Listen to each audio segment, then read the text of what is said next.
A government report shows the number of people experiencing homelessness was 770,000 in January 2024. That's 18% more than the same time in 2023.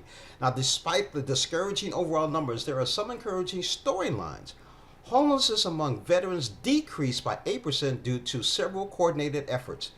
An initiative in Dallas led to a 16% decrease, and Los Angeles saw its first decline in 7 years.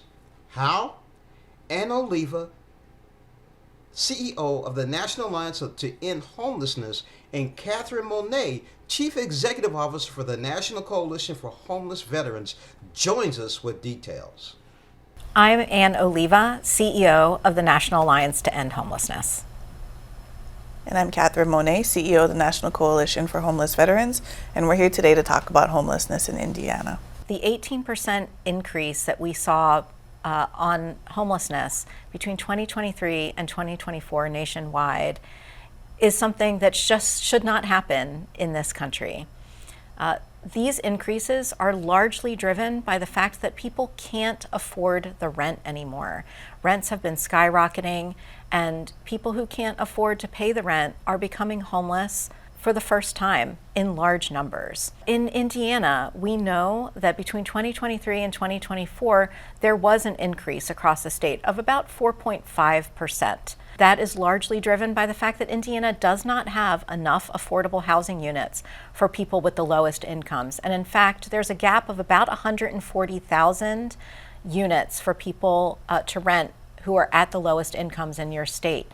And that's why we're seeing these numbers go up. So veteran homelessness has been on the decline for quite some time. We've seen about a 55% drop since 2010, which is amazing.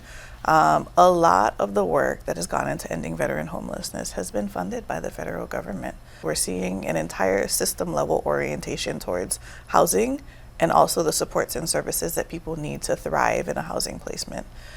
We're also seeing bipartisan national support for these initiatives from both administration and Congress, right? Which means that there is a level of consistency with which providers can really think about their work.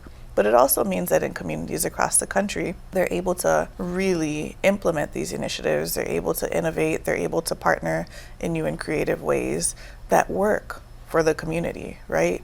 Instead of just having a major top-down approach.